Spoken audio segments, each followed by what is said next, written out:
Hello, everybody.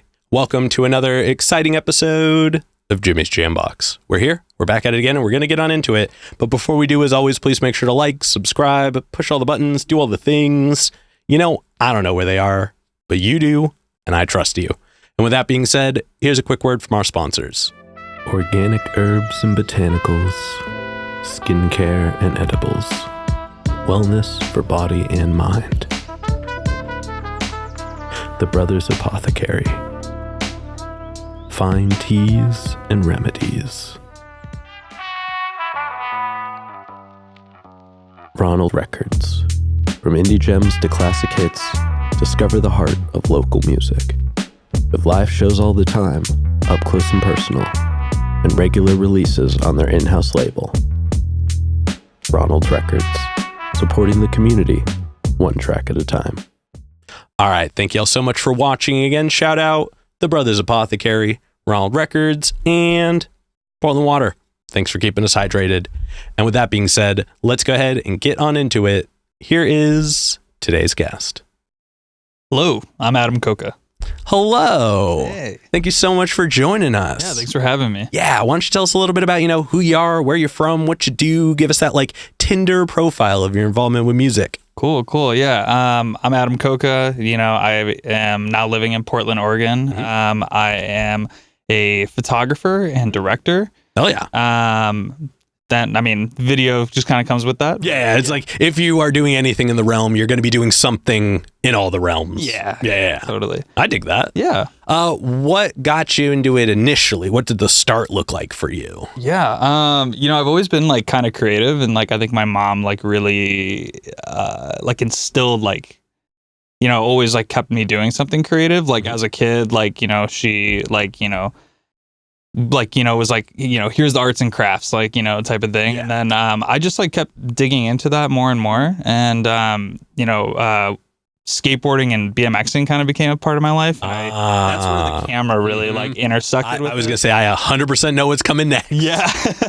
I feel like that. That's for a lot of people, that skateboarding in particular bred a whole realm of camera people. Oh yeah. That is not talked about enough. How the whole entirety of skate videos just introduced a whole new realm of guerrilla videography. Oh my god, yeah. The videos, the old skate videos from the 90s and 2000s, just, and then I just remember also the Viva La Bam era, was literally me and my brother running around with all of camera. I was gonna say all of Jackass and CKY and all that. Yeah.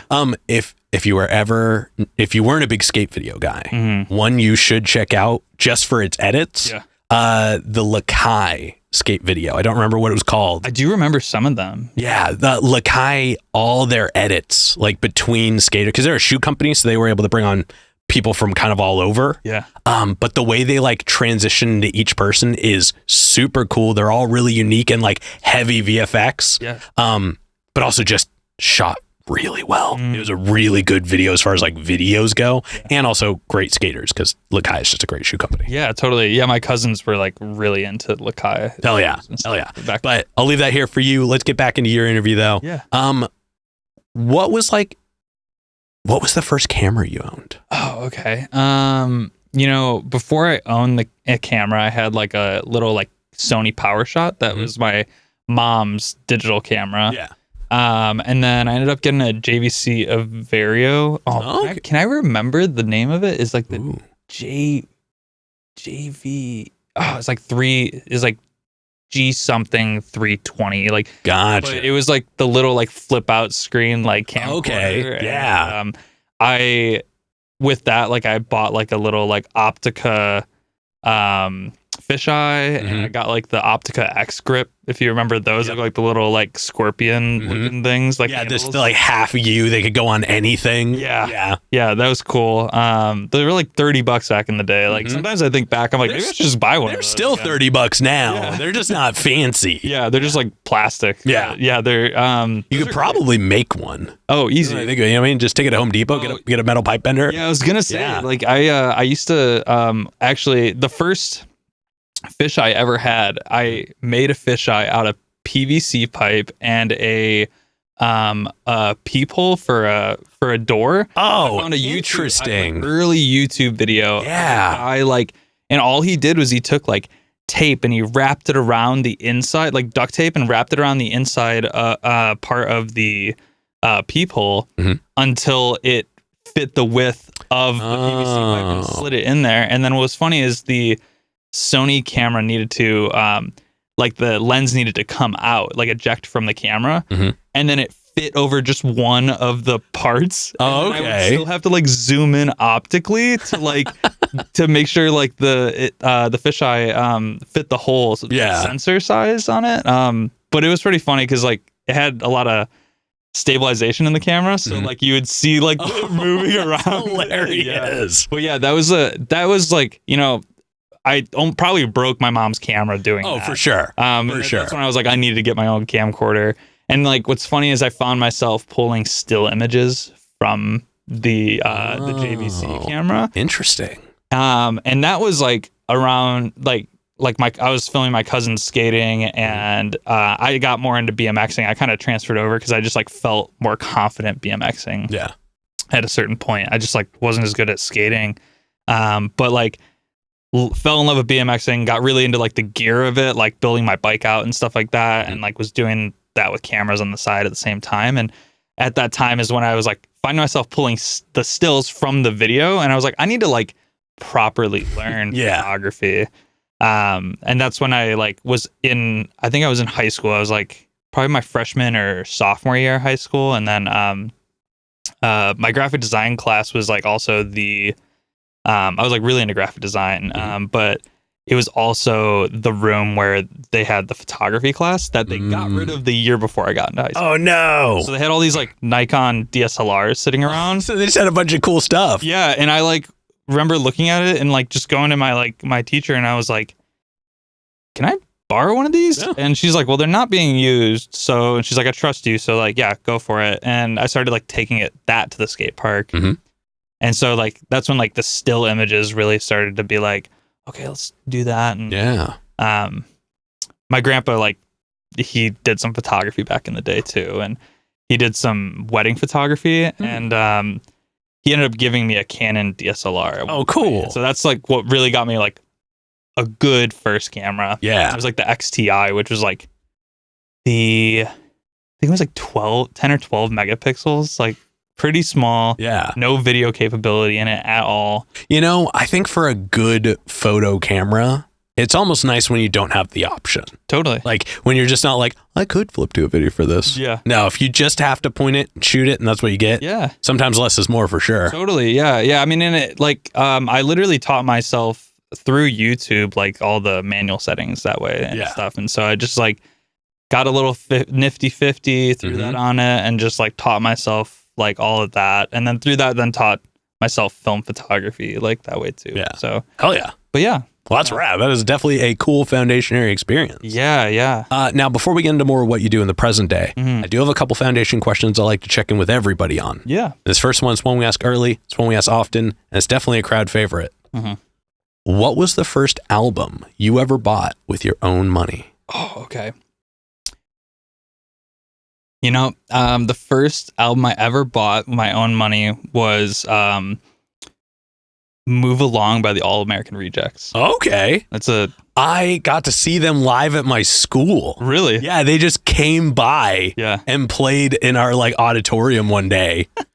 And it was free. They were just like, if you want to come and be a part of this, you just have to be a student here. That's awesome. Yeah. And they're doing like house shows like recently. Yeah, I saw that too. Cool. Yeah. They've always been a little more grassroots than the average band for how big they are. Yeah. What's really funny is the reason, and this is literally like, we kind of mentioned Legos before we started talking, but like, at that time, if you remember Bionicle. I remember Bionicles. That album cycle hit at the same time as that. And that's like where I was like, I need this album. And I like bought that album. I can't remember. Oh my God. I had to be like somewhere between like 6 and 8, maybe. That was like when I finally like had my own money to be like, I'm buying an album. Like, and it was a CD, of course. You know? Oh, of course. Hell yeah. Well, that's rad. Yeah. And then what was one of the first live shows you ever went to that was specifically one you wanted to go to? Oh, so, like you saw it was happening, you got the tickets, you went to it. Yeah. I didn't get to go to a lot of concerts growing up, I will say. Yeah, I didn't until I was almost out of high school. Yeah. Yeah. Yeah. I mean, yeah, like my parents just like weren't concert goers. Yeah, like same. up. And so I got really interested in music. Like we did listen to music. My parents introduced me to music, but like they just didn't make time for us to be like, let's go get these tickets and do that, But I got really into Hollywood Undead. Oh, okay. Okay. Yeah, here we go. I was wondering where the giggle was coming from. Yeah. I get it now. Yeah. I got really into Hollywood Undead, like in junior high. I thought you were going to say POD for a second. I was like, I did listen to some POD. Well, what's that one song by POD? They had the boom song, right? Yeah, here comes the boom. Yeah. That was like on when I played youth tackle football. That was like on the video. I mean, that was such a big deal. Like that was such a big deal song for this. The music video was them playing like ping pong. Yeah, like here comes the boom. It was like even though it wasn't a sports song, it was such a good sports song. It was, yeah. Yeah, whether they knew they were doing it or not, they definitely hit that nail on the head. Yeah. Well, so then that show, what's funny is it wasn't the first time I ever heard it, but it was the first time I like consciously understood like who they were as people. But it was at so I saw Hollywood Undead they were the headliner and the supporting the supporting artist was Red Jumpsuit Apparatus. Whoa! So I saw Red Jumpsuit Apparatus. Okay. And I saw Hollywood Undead, and I bet that was a cool show. It was really cool. That was a cool show. It was at the I don't know if I already said this, but the House of Blues in Chicago. And okay. We were like in like the general admission balcony upstairs. And I just remember it was like the coolest show ever, dude. Yeah. It was really cool. And what blew my mind was Hollywood Undead taking their masks off while performing. Whoa. So I was like, did not expect that. And my perception of them was like, they wear masks. Yeah. And I was like, they took their masks off. They did this for me. Oh yeah. It was cool. It was super cool. It's like, I go back and listen to some of that now and I'm like, oh man. And then I get reminded of like, if you're familiar with it, there's probably people that will be out there probably cringing when I say it, but Broken Side, if you remember that band. I'm familiar. I didn't actively listen to that. They had like the Get Crunk song. Oh, yep. They're like, oh man, I don't even know how to describe their music, but if you know, you know. So yeah. Okay. That was like that era. Oh, I'm familiar. We won't dig into it on here. I try not to get into me too much, but let's get back to you. Yeah. Now, before we officially get into the now, do you have a defining moment where you decided you wanted to take all of this more seriously?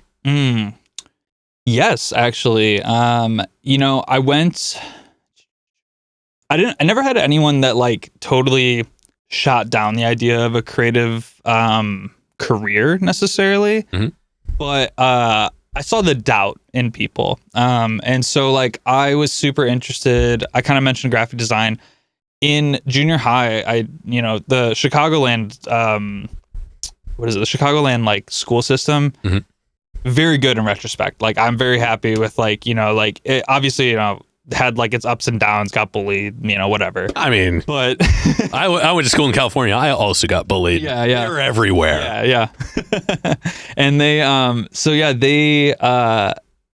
like 6th and 7th grade, I had like my first introduction to graphic design, Photoshop in school as like it was like a mix between an art and technology class, basically. My dad did graphic art and design my whole life as his job. I get it. Yeah. I get it. There's something real cool about it. So I got really interested in that. And like, we also learned like AutoCAD in that as well. Oh, cool. Super cool. Yeah. You went to a cool school. Yeah. And it was just public school, but like, it was it offered some really cool things. Yeah. And so I got really into that to the point where like, I would stay up. This is something that me and my partner, Kelsey, we've like connected on. Like, we used to like we were the kids that like would stay up on Photoshop for hours. Like it would be like 3 a.m.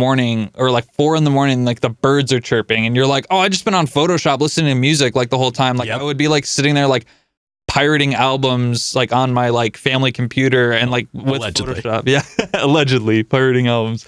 And I had like leaning into the pirated, I like had like a CS5 or CS6 Photoshop, like back when it was like you bought it and you owned it. Oh, I remember. Yeah, and so, but I pirated that off the internet, and like so, but yeah, like so, did that a lot. Like we spent a lot of time in that, and then learned Illustrator like in, I think like my freshman year of high school in a graphic design class, learned Illustrator. Oh, damn. Okay. So I got into that, and I really thought I wanted to do that as a career trajectory and stuff. Yeah. And then basically like just heard a lot of doubt from a lot of people, just like, oh, like what it was, I think now in retrospect is like just not a lot of people that were in my life or, you know, in the periphery, like knew many artists, working artists doing that in the Chicagoland area, in the southwest suburbs. And so I think just that doubt was just out of not knowing. Yeah. And so hearing that, I was kind of like, well, I was like also kind of wanted to be a teacher, maybe like a high school teacher. And I loved history, and I still do. I'm like a huge history buff and a nerd about it. Like I had like some sort of lecture like I was listening to while I was like eating dinner earlier, you know? But quick, when was the light bulb invented? Oh, geez. 18, I don't know exactly. I was going to say, you could have said any date. I would have said you're probably right. Just made it up. Yeah. Quick, somebody put that in the comments. Yeah, there you go. Yeah, so from there, where was I at? Illustrator. Yes. First year of high school. Yes. So yeah, I got really interested in the graphic design. There was like, oh, he wanted to do it as career, got doubted. Yeah. Okay, that's where we're at. So what I did is I ended up going. I convinced myself that I was like, I know a good amount of it. I've taught myself additional things in it. I've always been able to kind of like through the internet just teach myself stuff. And so I was like, well, this is something I could pick up like later and stuff, and maybe I don't need a career in it or a degree. That's what it was. I didn't need a degree, so I pursued a history degree and education in college. An education degree in college. It was like a double major. Ended up dropping education eventually, and just got a degree in history, a Bachelor of Arts in History. And through college, I actually designed like house party posters and posters for events. Okay, so you were doing it. And I made money doing that, like on the side and stuff. I ended up like, I had one elective available at the end of college, and I like just was like, oh, I'm gonna like take a graphic design class. Ended up being that the professor's like, well, you're doing things that like, I'm only teaching the basics here, basically. He's just like, you could just submit whatever you're getting paid for. And so I got to use it as like 2.5 hours of like lab time, basically. To just do paid work I was already doing. Hell yeah. It was a gift and a curse. I didn't learn anything. Yeah. but it was cool. But you know, while I was in college, you know, I was really like, I started doing a lot more photography, which I was doing through high school, but I got really into it. And, you know, one of my good friends, Diego Perez, played music in the band Eyes Like Diamonds, and they were on like Warped for like a year or two. They toured the country, a lot of like big like kind of like metalcore bands at the time, like the late 2000s, the early 2010s and stuff. And he was back in Macomb, Illinois, where my school was at, Western Illinois University, and he was tattooing at the time. So I met him at a tattoo shop, became good friends. We just started like painting together.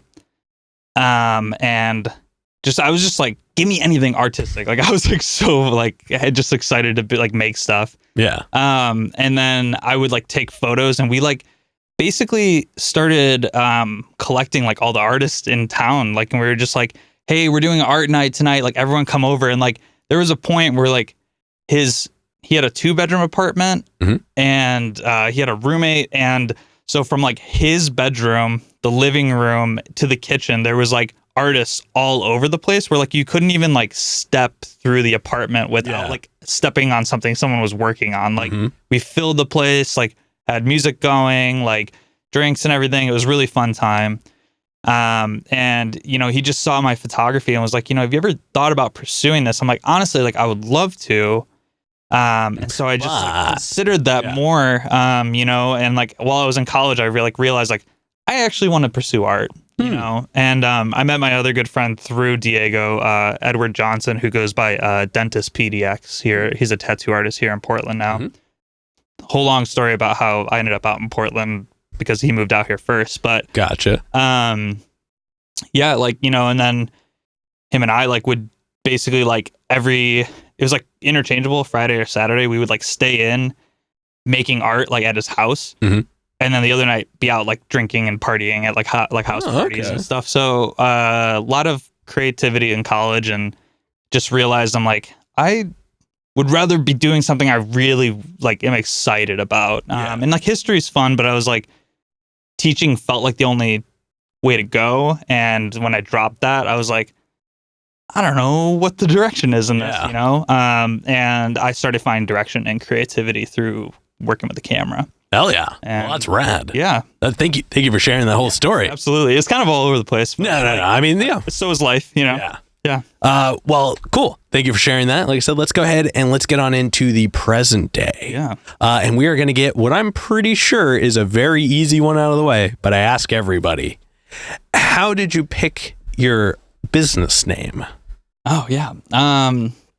So I use my name. For a long time, I went under You're Welcome Art. Oh, that's a good one. Yeah, and it was like URWLCM. It was all like, just a lot of vowels and stuff. Yeah, you know. Oh, I guess it'd have to have numbers to technically, but we won't get into that. Well, I was doing a lot of like, that was like in college, like coming out here, like when I had that name kind of for my art. And I was like intermixing like photography, drawing, painting, and like just this visual style using like this, like, it was like a pastel pink on white, like look to a lot of my work and stuff. And so it was very stylized. And eventually I realized I'm like, well, if I want to do a career in this, I want to use my name. And like my legal last name is Patrick. And so, Adam Patrick is my like my legal name, and my mom's maiden name is Kocka. Gotcha. And so, being having the graphic design background and just looking at like marketing and stuff like that, the 4-letter Adam and the 5-letter Kocka looked a little bit better than the 4 and the 7 letters. Yes. So and to pay homage to my mom, you know, I was like, you know, I think it's, you know, it sounds cool too, and like, you know, people like are like, yo, Kocka, like, you know, so it just kind of like rolls off the tongue. And then like when I say Patrick, like, love my last name, you know, but like the amount of time I've spent correcting people when they're like Adam Patrick, and I'm like, there's no R. Yeah, it's PATCHIK. So it's Patrick. But yeah, the amount of time I had to do that, I was like, if I could just say it once and people get it, there you go. And I found it was like a great way to pay homage to my mom, and then also have like just like a straight like a punch in the name. You know? Hell yeah. And still use my name, so like there wasn't like this weird disconnect where you have to respond to something strange. Like me and my friend Ed, we were like, for a long time we liked the whole like anonymous artist thing. Like we were really into Banksy, and then there was a guy named Hanksy that was like kind of spoofed Banksy. And like a lot of them didn't show their face, and it was like really intriguing to us. And then we realized after a while, we're like, but you need to know people face to face. And when there's like this mysteriousness to it, like it's okay for a while, but it's like if you want like some seriousness, like there's got to be a friendly face to the business if you want to make it a business. Exactly. And so I just leaned into that. Hell yeah. So. Well, I usually do this bit where I break down people's names, but I got to tell you, you've clearly put all the thought into it, because you've highlighted every point I would have brought up anyways. Okay. So I think I'm just going to use this portion in the future for other people when they want to know how to break down their name. But great name. You nailed it. It covers all of the bases. It was the one I was given. Hell yeah. Now let's get technical questions out of the way. Let's just knock them out now so they're done. Sure. Give us a quick rig rundown. So like primary camera, primary editing software, and then like any other like key thing. So you don't have to be like, oh, I have this adapter for this, but like, Sure. let's talk the big things. Sure. Yeah. So, for photo work, I use mostly Fujifilm cameras. My primary, I would say, is the X-T5. It's a fantastic camera, 40 megapixels, a lot of latitude in the files, and beautiful piece of equipment. And it is, it's right here. Actually. Oh yeah. Point it out here. There you go. Love Fujifilm. Basically use that in a Fujifilm X-H2S. I use that mostly for video, but it does come into the photo realm sometimes. And then when it comes to photos, like I taught myself strobe photography about like shooting with strobes like about 4 years ago. I was doing a lot of natural light photography, and I still like doing that, but there was an element of control that once I unlocked that, I was like, oh, damn. And I think if you look at my work now, like it's very reflective of like me being able to control lighting and design it. It's so important. Like I've said this many times on the show, I'm going to say this many times in the future. I wish the first thing somebody had told me to figure out when I got into videography was lighting. Like if somebody had been like, just get a bunch of lights, figure out how they work, figure out how to do stuff with them. Yeah. Game change. That would have changed my whole trajectory. Because by the time I like figured it out, I was like, oh, every problem I thought I had from like a camera standpoint, from an editing standpoint, from like just me feeling dumb was easily fixed with 2 lights. Totally. Yeah. I think like, you can really set a scene, and like, it is just as creative as being behind the camera. And yeah, I mean, you have to be able to like, now that I do this so much, Instagram shows me a lot of that kind of stuff. Yeah. And so like, I remember I was watching one where someone's like, not only am I not outside, there's no windows in this room. Like this is just but like you looked and it looked like he was in like a room in the daytime with like tons of light coming in through the windows.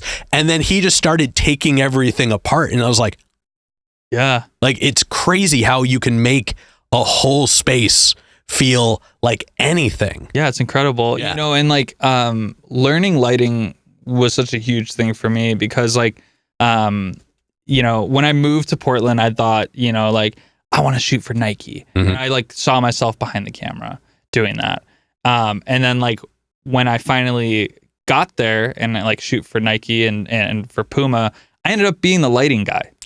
And that's what I was brought on for. And it was because people saw the lighting I was doing in my photos and video and made the recommendation or just like saw it and was like, I want you on the project, and like brought me on. And so, from being a photographer and a director, like I just inadvertently took on, lighting design as well. There's still more to learn. I think there's more to learn in photography and video. Like I don't claim to know everything, but I am definitely the type of person where like, I'll figure it out.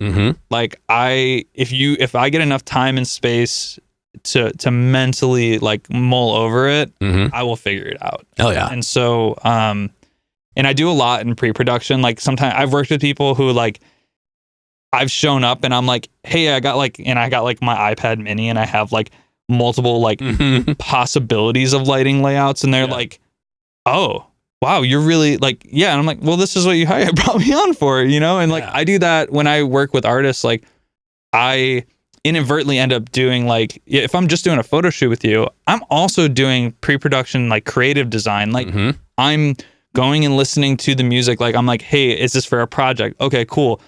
I get early access to that music, which is fantastic. It is a real cool perk to have. Yeah. And then I go, okay, like this feels like this. And I've presented it to people where I'm like, I'm getting this color out of this. Yeah. And like I've even asked, like when I'm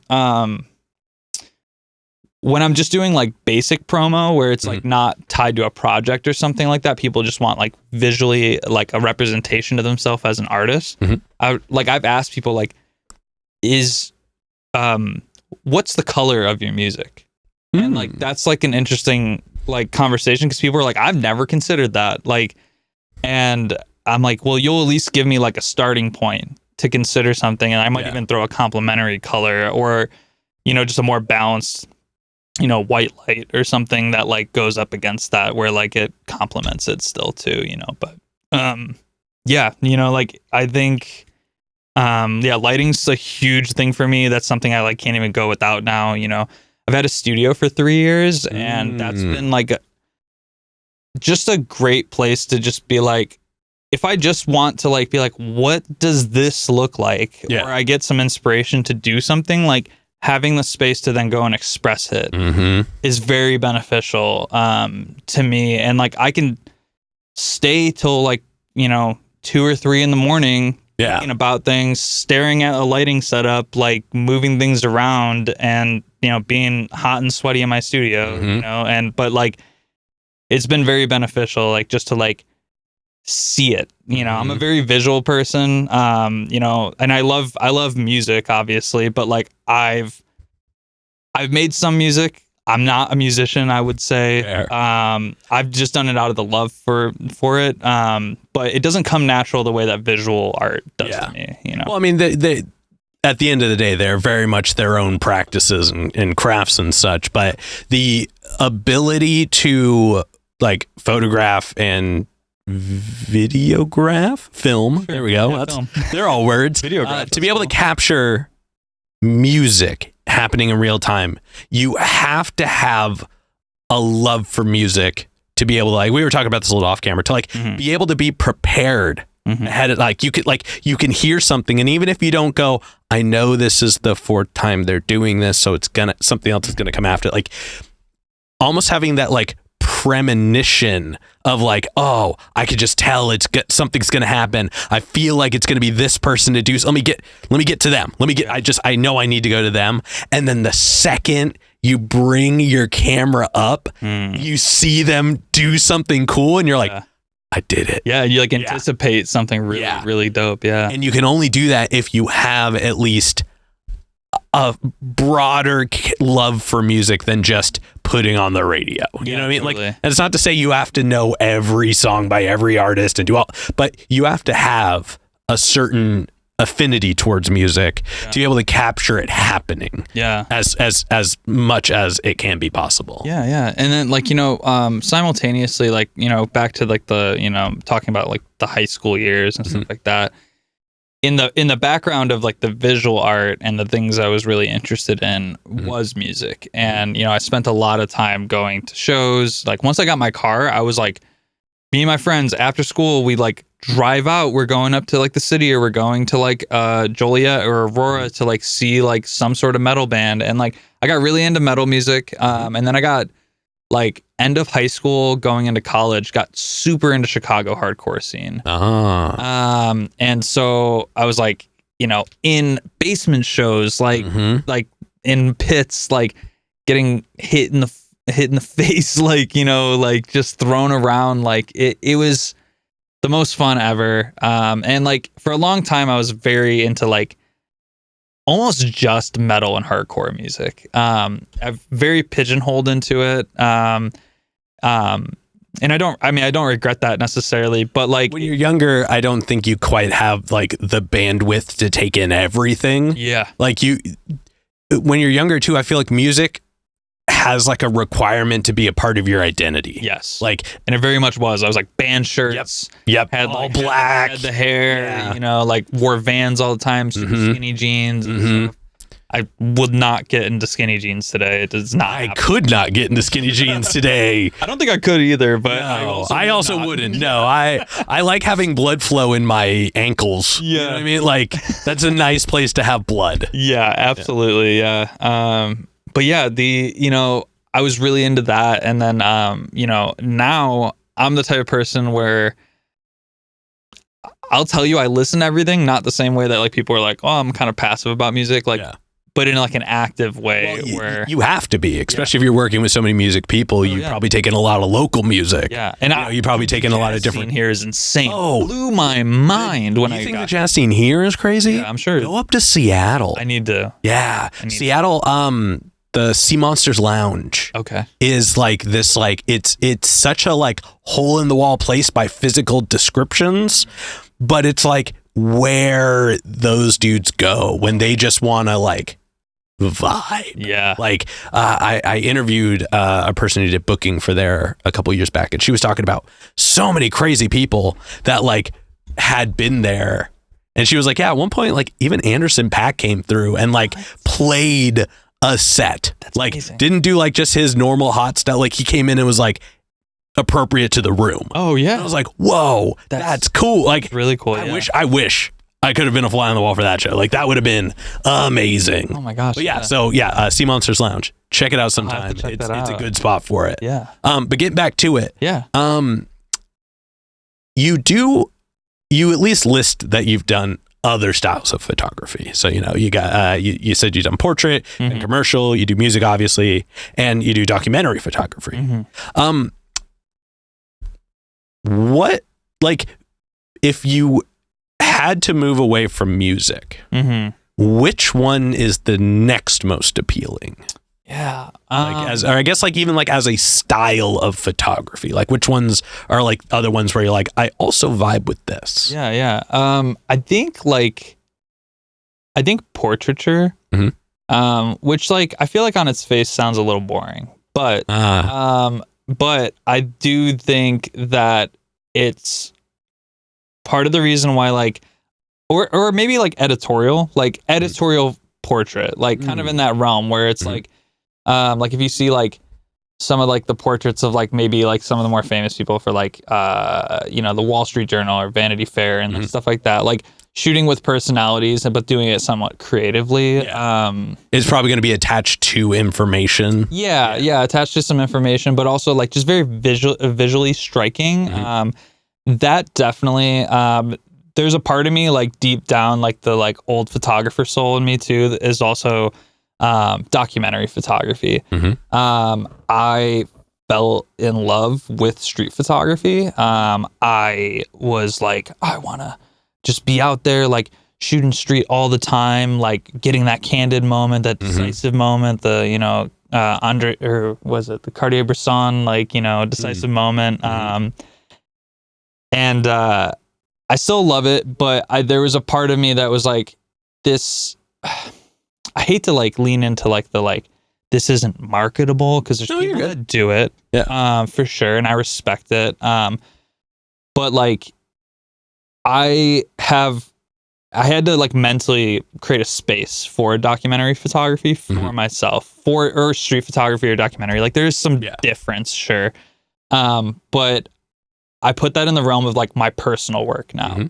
It's what I do out of the passion for it. And I think, if there wasn't any career aspirations within this, that would definitely still happen. Like I would still shoot a lot of things. I document my life quite a bit. I have a lot of personal photos that I document. I document my family when I go visit them. I've done portrait sessions with my family and stuff. And then I just love, I ended up realizing just like through photography that I love people. I love human beings. Like that's really gross. Something. No, I'm kidding.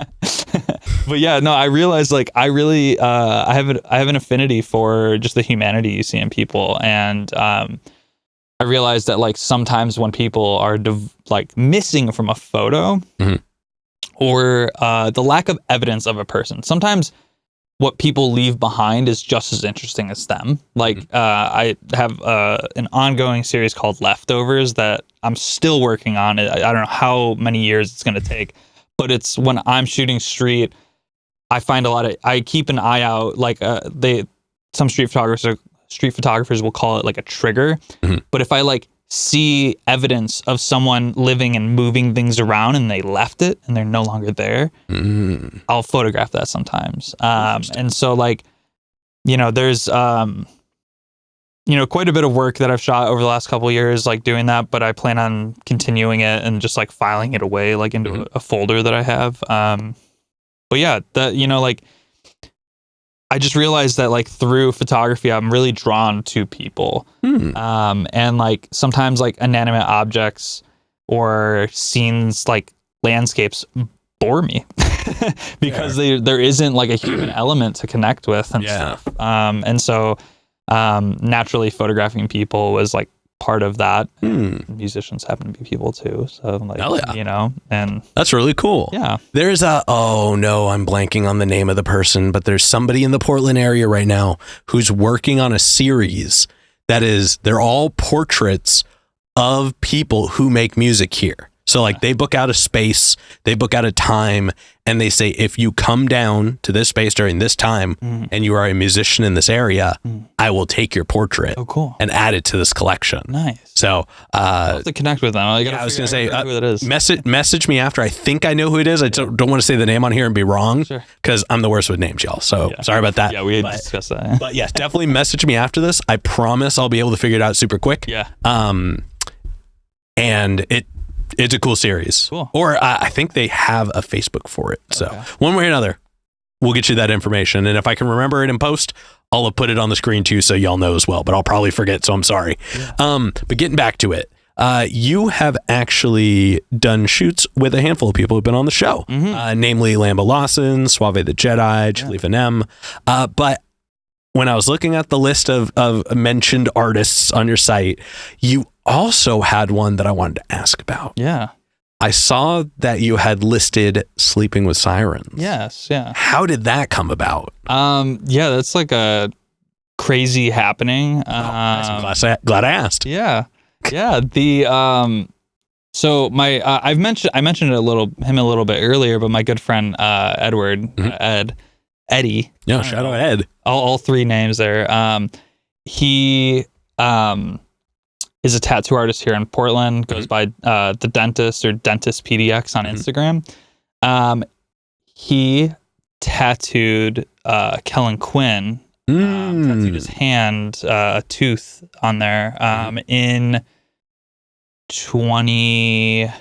Oh, geez, when was it? I think it was 2019 or something.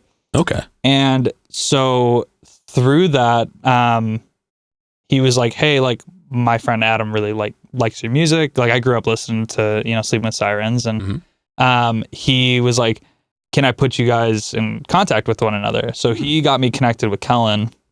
Ended up getting Kellen's email and we were chatting it up.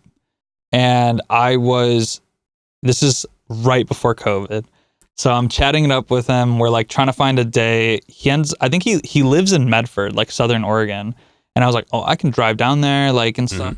So I was going to go to like his house and like photograph him in his space, basically. And COVID hit. It kind of got shelved. It was like nobody wanted to be in each other's spaces, you know? And so what ended up happening is I think it was then in 2021 they were touring again, and they were playing Crystal Ballroom here in Portland. Oh, shout out to the Crystal. Yeah. And was it my friend Ed ended up getting tickets through Kellen. Like Kellen's like, hey, like we're coming back into town, like here's like a couple tickets. And then Ed was like, hey, like can you get Adam a press pass? And so got us a press pass, and then our press pass was like marked to have us go chill in the green room afterwards. Cool. And so I shot the show, which is like the first 3 songs of every set, which is a little annoying, but it's okay. I get it. Like you don't want photographers up there the whole time. Yeah. I always thought it was after the first 3 songs. No, it's like the first 3 at the Crystal. Gotcha. The rest of the set, no photographers in the pit other than... I'm thinking of a different place. That's what it is. Okay. Yeah, they'll like let any photographer that tours shoot the entire show. Yeah. But if you're like a local with a press pass, it's like a separate press pass that's only first 3. But then after the show, we got invited to the green room, and then I was doing a project called Altered Dimensions at the time, which was kind of about like breaking the fourth wall between like digital artwork and physical artwork, and like having like the digital analog kind of mix. And so I wanted to do this piece, and I initially like emailed Kellen before this and asked him like, hey, could I take your portrait for a piece that I'm going to do? And he was like totally down. So in the green room, because I met with him before the show, he was like, let's wait till I play. Cause like my hair will be like all crazy and shit. And I was like, yes, let's do that. And so afterwards, we were in the green room and he's like, you want to do that portrait? I'm like, yes, let's go. We went to in the green room, there's like a full bathroom with like a shower. We like had him in the shower. I took his portrait with the flash on, like in the shower. And then, I made this piece where like, I think with that one, it changes in size depending on how big I make them. But I've done a couple of these through the years where, I make two versions of the portrait. One that's typically like crazy and inverted and like have all this like crazy texture to it. And another one that's like slightly normal. And I'll take those and I'll cut them into like 1/4-inch strips. And then I weave the portraits back together. Interesting. So I think it might be on my website. You might be able to find the actual portrait of Kellen that's on my website. Oh, cool. But I have the original piece still. And it's in my studio right now. But yeah, so like basically just through my friend tattooing Kellen, like that became a thing, and then I ended up being able to make a piece of Kellen and take photos of their show. And yeah, 15, 16-year-old me would not believe that was where I was at. I was to say, the me now had to ask about it because it's just so crazy. Yeah. It's interesting how much of the world of music on like the networking side of things genuinely does come from somebody just being like, hey, here's a name. Yeah. And like it's the snowball effect is crazy sometimes. Crazy, yeah. And then you like end up in the same room with someone that you're like, holy shit, like I've listened to your music for so long. Like I got a really cool interview off of a joke. Really? Yeah, I'll tell you, I don't like to do too many of my stories on camera. Okay. I'll tell you off camera, but like cool. Genuinely it was just like a super passive comment and it led to like the first like big interview I think I like ever really did. Yeah. That's cool. But again, I'm not here to talk about me. We're here to talk about you. Cool. Getting back to it. Now this one, I guess it's not exactly a technical question. This one's almost more for me than anybody else. Yeah. But you also, you do some video, but in the world of shooting, and it sounds like you're a big guy. Yeah. I understand that there are like lists of things you're supposed to shoot, like things that you kind of like go in for that you're like, I got to make sure I got this kind of shot, that kind of shot. But photography and videography are inherently very different. Do you have that kind of prep for both of them? And if so, how do they differ? Yeah. Yeah. What is it? So like shooting photos is sometimes it can be it's a little looser than video. It's a lot of grr like a tiger. No, yeah. Yeah, but like so I'll usually start by like, I'll like listen to someone's music, I'll look into the project that they're like sending me if it's for a specific project. Like for example, like you mentioned Lambo Lawson earlier.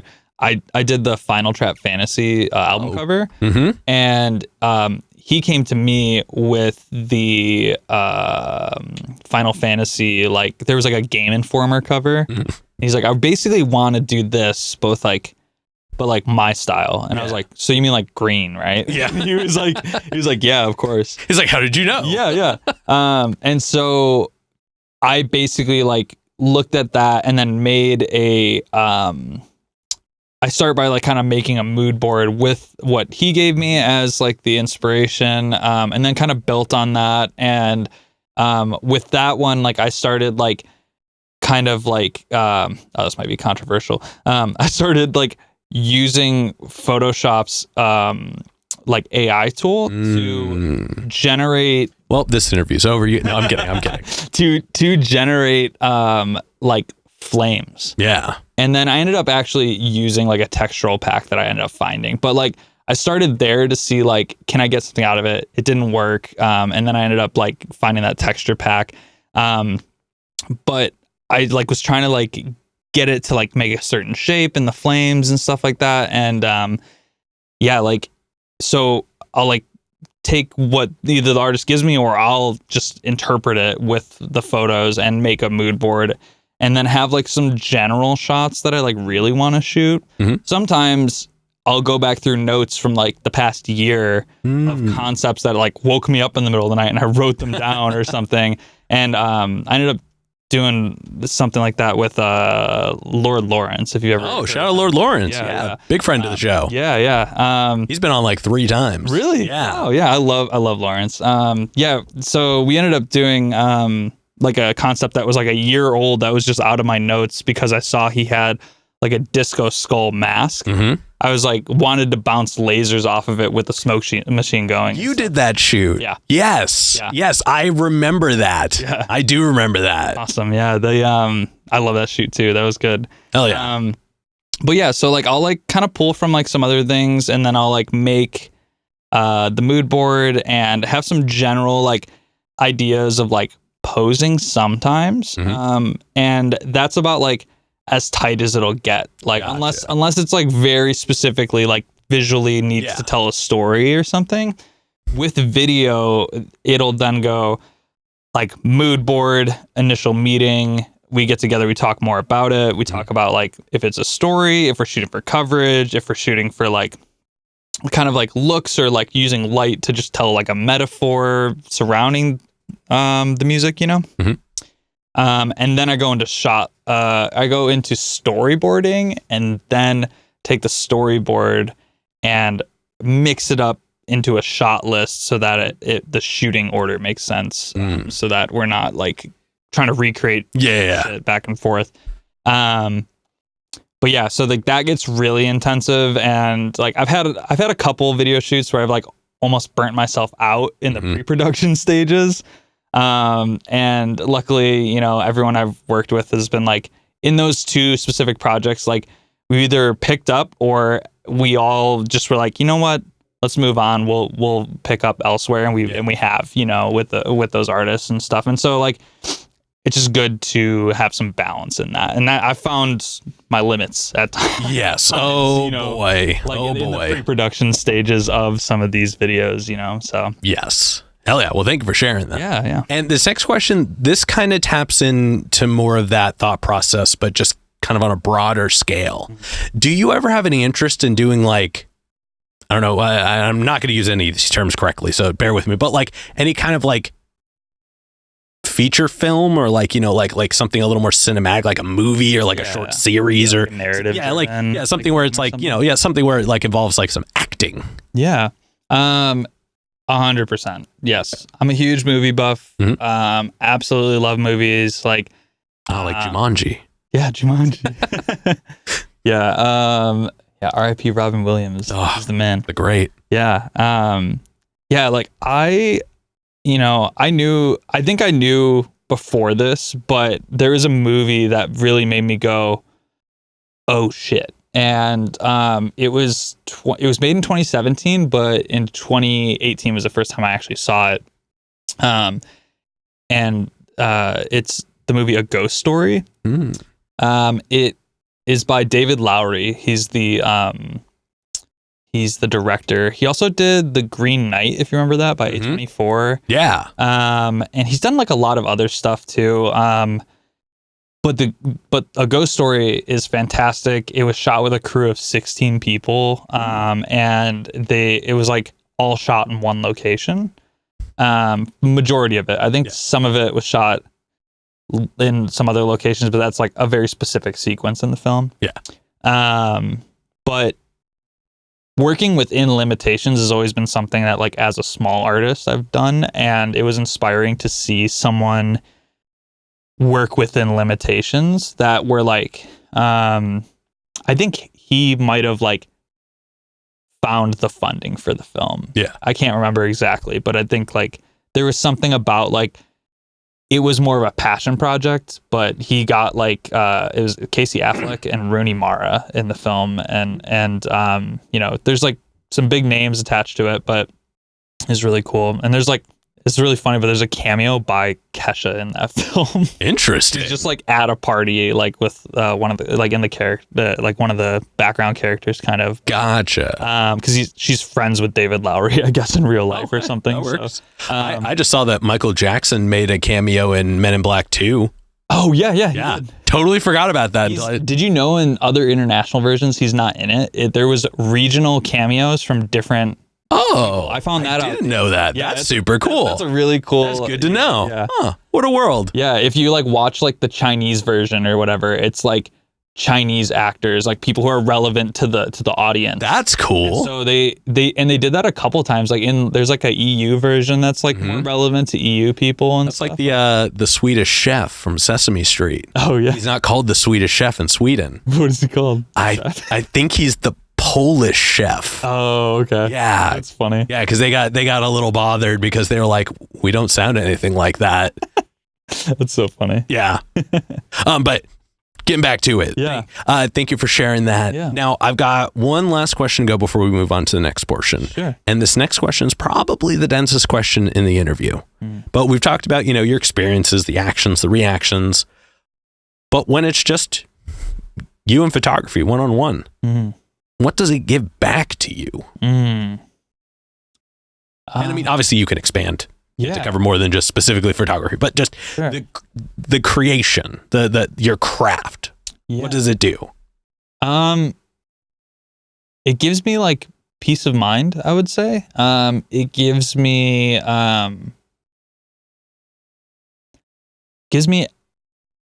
activity. And to expand on that is that I don't really ever feel boredom.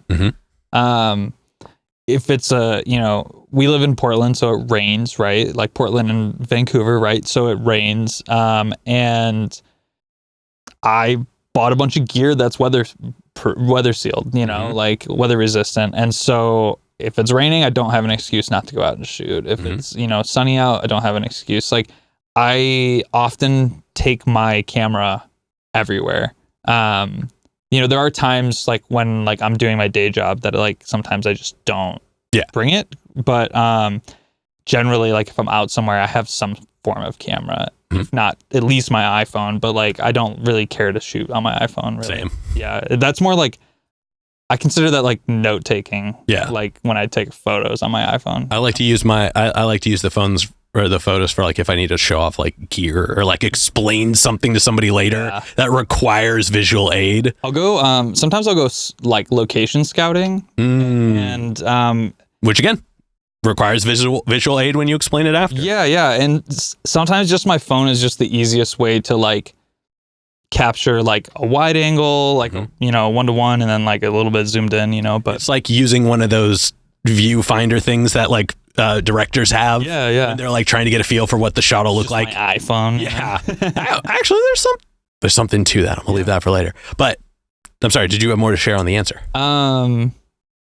Yeah. I mean, I think just like I don't often feel bored because I have this creativity, and sometimes I do wonder quite a bit, like if you're someone who doesn't have this, like what does it feel like? Because it feels so natural to me to just be curious and find interest in not having a craft blows my mind. Yeah. When people are like, I just go home and watch shows and then I go to bed. Yeah. I'm like, why? I can't even watch like a show without trying to like just peel back the layers of the production. Sometimes I'm like, oh, the way that's shot. Well, that and just like I need to I just can't be sitting still. Yeah.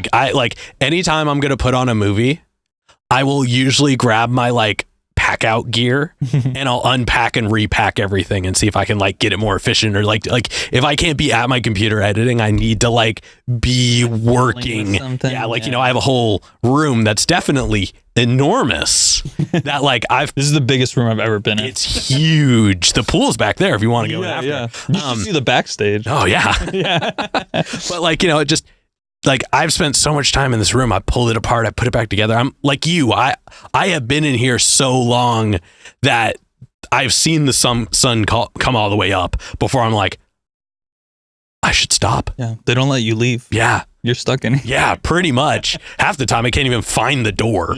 But I'm sorry. Again, I'm turning it back on me when I'm supposed to be talking about you. Do you have anything else you would like to add to the answer? No, I think,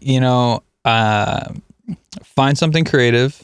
You don't need to capitalize on it, but have some creative outlet because you'll discover things about yourself, or you'll have fun. You'll have fun. Yeah. I don't know. Just like pick up painting, pick up sketching, drawing. Just pick up a camera.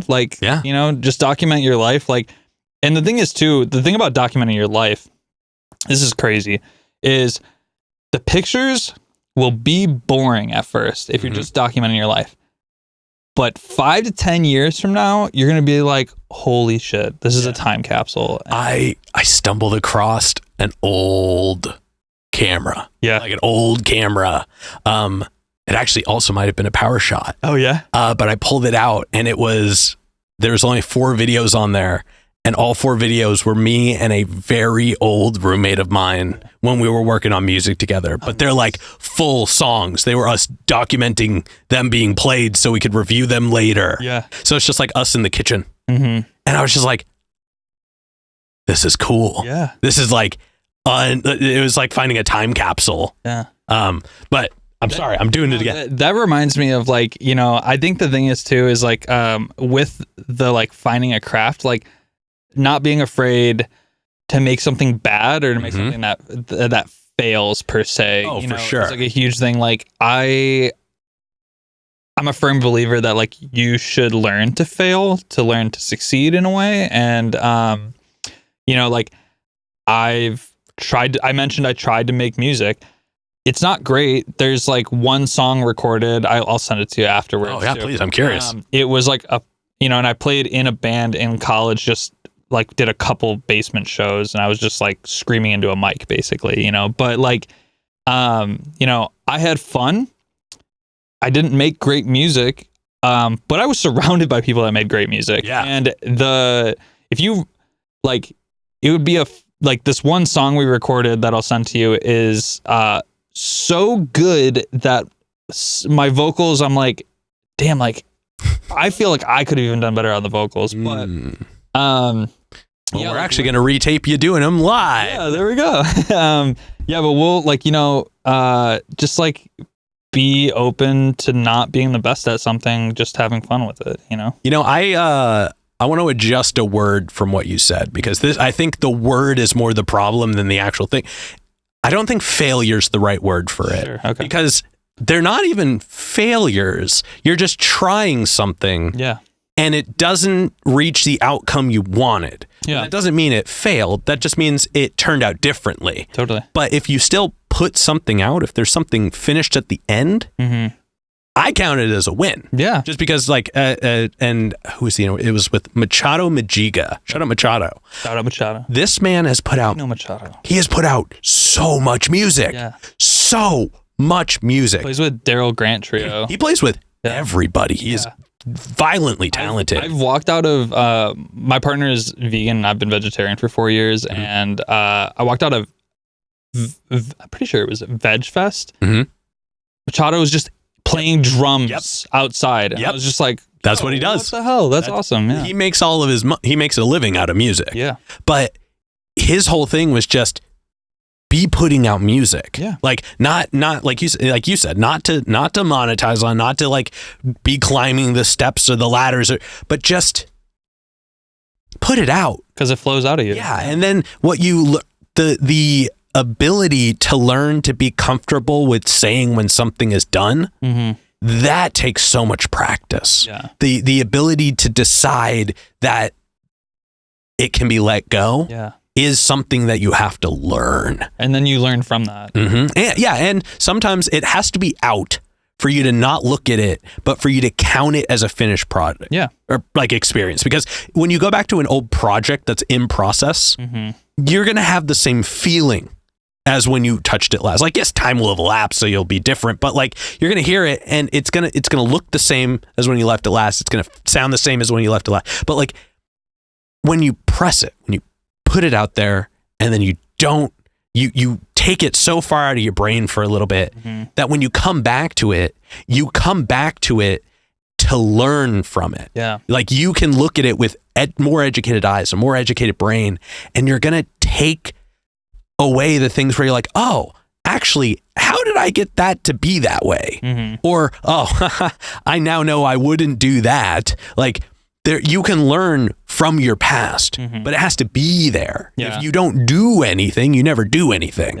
And so it's really the only way to get stuff done is to do it. But it doesn't cost anything to finish something. And you learn to like let it go. Like, exactly. You know, something I was told once is like, don't be so fixated on like past works. But like understand the essence of like the whole of it, you know? And so like, you know, and that comes into play when like, as a photographer, you go and look at your portfolio and like you see a through line of a style and you can lean into that. And so that when people look at your work, they go, oh, Adam made that, you know? And so like it becomes attached to you. But like to not like sit there and try to recreate the same damn thing. That is like the one thing you are so proud of. Like, you know, like to get so fixated on like one piece is not healthy itself too. So it's like, and that's why like maybe releasing it and then like let it live its own life. You don't, well, that's I think the biggest part of putting stuff out is that it's a different form of letting go, because once it's out there, even though you could pull it down, you could replace it with something, you could do anything with it. Once it gets out there, even if nobody sees it or a million people see it, our brains have this switch that decide it's done. So you almost look at it differently. Whereas, like I said, when it's in the process where you can change anything at any time, it doesn't feel like the thing that it is. But you know, maybe that's just me. I will say this before we move into the next bit officially here. When I was getting into photography way in the beginning, I did automotive photography. Now I had a A6000, which is a Sony camera. It's fine. It's not great. It's not weather sealed. It's, you know, it's their more entry version of the A series, and a decent lens. But when it came time to edit it, my first thought was, I mean, I had like a mic lens that was very manual, and it was like the most artsy lens you've ever seen, and then like a really clean Sigma lens. But when it came time to edit it, I knew that I wasn't going to be able to make the pictures look exactly like they were in real life. Like there's too much color added in, taken away, too much addition of things. So instead, I decided I wanted to go the other direction with it, and almost not like overdo it as far as like saturation and like densities go, but instead add vibrance, like make the edges more defined, make this like change the air of the space around it. So like there's one where it was like back when I drove my cool car, I had it in front of this just brick building, and it was a really like overcast day. So all of the windows didn't really have reflection in them. They were all kind of a solid blue, but it was just, you know, it was a very bland building, and it was cloudy out. So there wasn't even a lot of color in the world. So here was this very normal, it's just brick, nothing fancy. And it, like, you know, square windows, and then just the ground in the car. And the car was black. So like it didn't even have a lot going on for it. So I decided that the thing I wanted to make pop was the brick, because it was so much of the picture, even though it wasn't the focus. But by adding that texture and then defining the lines on the car, suddenly the car just popped. Because everything around it encouraged you to look at the space in the middle. And by the time you got there, there was so much definition in this otherwise dark entity on this colored background that it just you felt something from it for just being a picture of a car. And all of my photos have this, I don't want to call it over processed, but it had this like just vibrance to it. And that is how I decided I wanted my pictures to look. But I was fortunate enough to have decided on an overall thing early on. So it's not something where I had to achieve it. I didn't need brick in every picture. I didn't need the car to be dark in every picture, but I could always kind of fall back on like this element of the style. So it feels like natural and instinctual to yourself. Yes, right? it looked the best to my eyes. And when I looked at all the pictures, they all had a throughway without having to have like a trope. Totally. I feel like like to build on that, you know, like I feel like my work, when I look at it, there's this intersection that I try to make between at least like maybe not my documentary work, but like in my like music, more editorial, like sort of like, you know, with the creative direction surrounding it. It's at an intersection of surrealism and realism. Like I don't like to do like overly editing someone's skin. Like if someone has a couple pimples, like I'll clean it up, you know, here and there. But there's a level of like, I want to push the camera to see things that you're not even seeing with your eyes. Yeah. But I also want it to exist somewhat in a reality where someone can be like relate to the image like, of an artist and stuff. And like that's something that I think that like I felt pretty confident over the last couple of years in my work that like has kind of stuck, you know. So hell yeah. Well, we have tangented so far into the realm of this topic, so we still have one portion left. We're gonna blast through it, but we're gonna let's kind of run and gun these ones just for everybody who's watching still at this point. So these are all hypothetical questions, and for these, sky's the limits. The questions are all made up, so the answers are allowed to be as well. But this first one is pretty straightforward. If you could work with any one person, the only requirement is they have to be alive. Oh wow, okay. Who would you want to work with, and how would you want to work with them? Man, let's see. I feel like I think Childish Gambino. That's my answer to this question. Really? Oh, damn. Okay. Yeah. And probably I would say like in a music video setting, probably. Yeah. Kind of in that area. Oh my God. Yes. Yeah, his range is incredible. Oh, like, untouchable. It's like honestly crazy. Yeah. Like he helped me figure out through an interview, like, because he said something along the lines, but he helped me figure out what eventually became my mentality of, is it cool or not? If it's cool, that's 50% of the reason to do it. Yeah. Like, and it can sometimes be 75 to 100, but like his whole thoughts of like, you got to see the fun in it. You got to you got to let yourself live through whatever you're doing. That really changed some things for me. Yeah. And then subsequently, who's a local person that you're aware of that you haven't gotten to connect with yet, but you would like to? You know, so I have connected with Lambo Lawson, but I would like to do maybe like a music video with him. Okay. Hell yeah. To like not take up so much of our time. Just you're all good. It, but yeah. Well, everybody, you know what to do. Add him in the comments, but add a couple other people as well. Let's see if we can get him connected with some folks. Yeah. You should reach out to Night Heron. They would be a cool group for you to do some photo work for. I think you would like their stuff. Yeah. Okay. For this next one, like I said before, sky's the limits, and it's pretty literal in this sense. Okay. But if you could do a shoot anywhere in the world, and you wouldn't have to worry about like access or stability or power, any of that, it's guaranteed the best shoot. Yeah, anything you would want to have would work for this. Where would you want to do it? I feel like doing some like catacombs, like in Paris, would be fucking sick. Yeah. Yeah. Have you seen like As Above, So Below, like that film? It's no, but I do know exactly where you're talking. Yeah. Yeah. Yeah. I think that'd be really cool. Hell yeah. So just kind of crazy down there, but yeah. Yeah. Yeah. Oh, give me goosies for sure. Yeah. And then to wrap up the hypothetical questions. If you could get one more album from anybody, they could be alive, they could be dead, they could have not put out an album in 100 years, they could have put out an album yesterday. Who would you want an album from? So with the original vocalist, Adrian, the band Northlane, they made one of the greatest albums ever, Singularity. Hell yeah. It is such a good fucking album. Hell yeah. And I wish they have, I think Marcus Bridge is their vocalist now. There was a big controversy with Adrian leaving because he's like a poet. Like he wrote poetry that became hardcore lyrics. Yeah. Well, that's like when Anthony Green left Seosin and everybody was real bothered about it. Yeah. Well, there's like, you know, I think the new vocalist of Northlane like was like, yo, like let the band move on Yeah. and stuff. It's like all the bands, I think, after a certain time, like there are very few that I think stick with original members all the way through. Yeah. I mean, look at Attack Attack. I don't think they have any original members except for maybe the one guy. Do they have? Wait.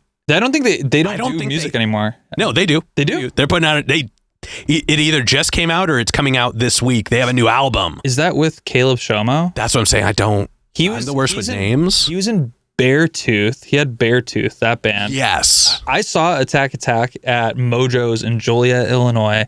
I downloaded Attack Attack's original self-produced EP. Really? Like when they had it on some random website. And you just got a download folder when you paid the $7. I think it's weren't still even named, and she's like, no, they were, but it was like the original Stickly and all of that. Like wow. I have it's I'm sure it's on an old iPod somewhere. If I can find it, I'm gonna put it somewhere because this is like I don't even think this will exist on the internet anywhere anymore. So funny. Yeah, when I saw them in Joliet at Mojo's, it was. The tour had a different name. Halfway through it, Attack Attack was having so much inner turmoil that they they changed the name of the tour to the Fuck It We're Done tour. Couple shows before I saw them in Illinois. Oh damn. And so it was like everyone was like, yo guys, this is gonna be the last fucking tour of Attack Attack. Yeah. And that was like a crazy feeling because they played with there's this band, The Plot and You, who Landon Tours is the vocalist in that band. He had a solo career, didn't like his solo stuff, but The Plot and You, their music, fantastic. Hell yeah. Extremely explicit, crazy shit. But I don't know, dude's insane, honestly. They made good stuff, but they were on that tour with Attack Attack, I'm pretty sure. So. Oh, I bet that'd be a wild one. Yeah. All right. Well, with that being said, we are going to go ahead and start wrapping this up. Okay. What can we look forward to in the next 6 months? Cool. I got a video coming out with Chalifa Nem. Oh, hell yeah. Called Heme. Mm-hmm. We've teased it. There's another teaser coming. Ooh. And well, this probably won't come out for a few weeks, so it may have come out by then. Yeah, maybe. Okay. I think in the middle of this month we're dropping the actual video. Gotcha. Okay, this probably won't be out before then. So yeah. Okay. So and then I also have a multi-part series coming out with Suave the Jedi and Drew Moon called Supernova. Hell yeah. So you'll see a lot of video work coming up. Nice. I have something for you that attaches specifically to that word. Sure. That I will show you afterwards. Cool. We'll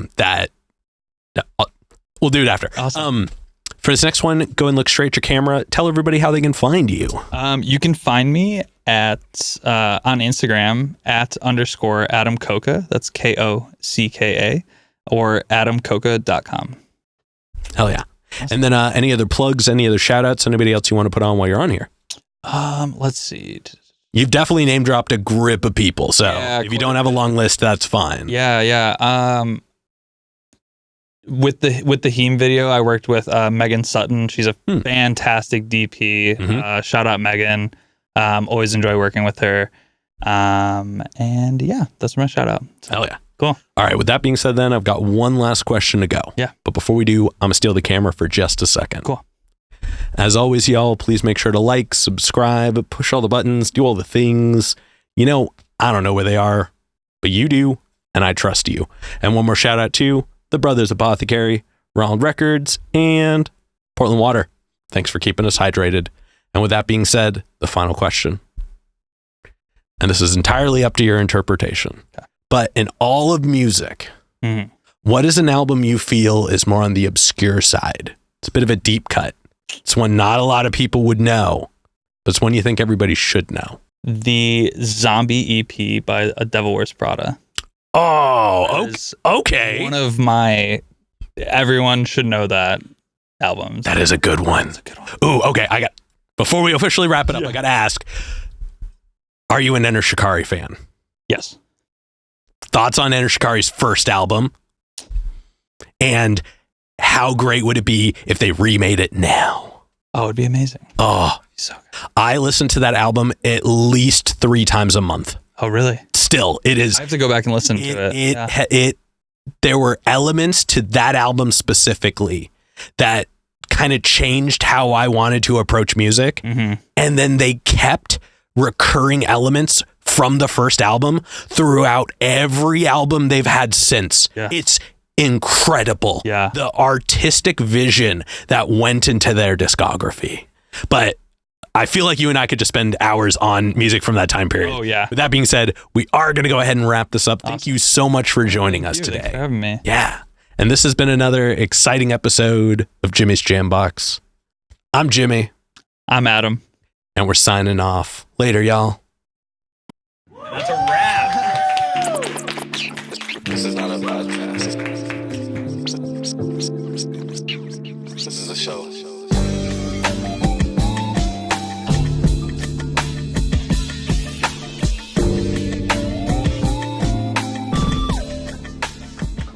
Keep jamming.